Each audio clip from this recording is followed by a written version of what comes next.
Hello everyone, welcome to Authors Tea TV.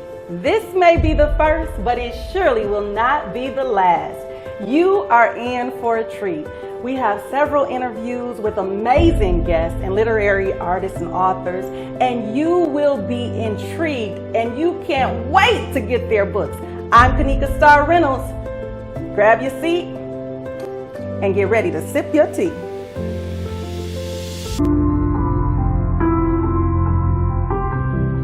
Welcome back to Authors Tea TV. We are having a treat today. My next guest is none other than Stephanie V. I just want to call you Stephanie V because that's what you're professionally known as. And I know it's a story behind that. And yes. I want you to tell me right now. I can't even wait. Tell me a little bit about that. Well, the name Stephanie V came years ago. I went to a store to buy a fur coat. Oh. And when I bought the fur coat, I had laid it away for days. And when I bought the fur coat, a girlfriend was with me that talked Polish. And the husband and wife were arguing about putting my name in. And at that time, my name was Stephanie V. Ziegler. And they kept arguing. And finally, I said to the lady, what is the problem? My name is not in the coat. And she said, well, you want your full name in.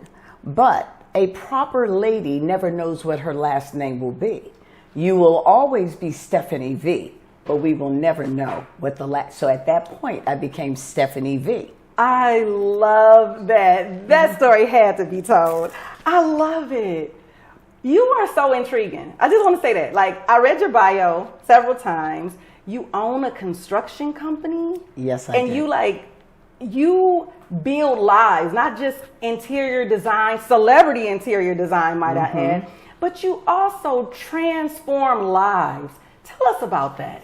Well, yes, it's a story behind it. I was a celebrity interior designer for over 15 years. Did houses for Dallas Cowboys, the Pittsburgh Steelers, New York Giants. I did a lot of homes, usually mega mansions.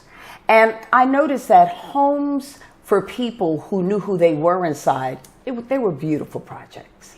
And then I had people who did not know what they wanted, and they always wanted to change. So after a while, I started realizing that those people who did not have peace inside of them, it was the internal home, not the external home. And then when I became a general contractor, I started doing homes for seniors and veterans who were displaced. And I would go behind doors, and I realized that every door had a story behind it. Wow. And these were people who literally were blue-collar workers who had values and purposes. I would cry with them, some of their stories, and I realized that there were so many things that they had that I never saw in the mansions. Wow. So through time, I started realizing that there wasn't a difference between building an architectural structure versus the internal structure. And once you can change the inside of someone, then and only then can they be happy internally. You said a whole lot. You said a whole lot. How are you changing the world with that concept of what you just shared with me? Well, I'm changing the world because it started from my own experience.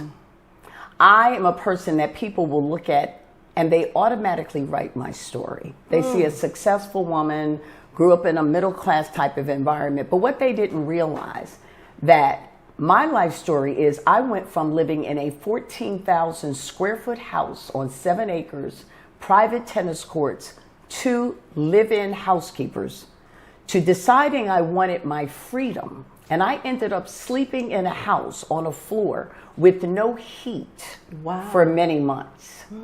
And during that time, something happened very miraculously. I would literally be sleeping in the sleeping bag at night and sitting in my car for heat because the person tried to destroy me, because if they could break me, they thought they could bring me back.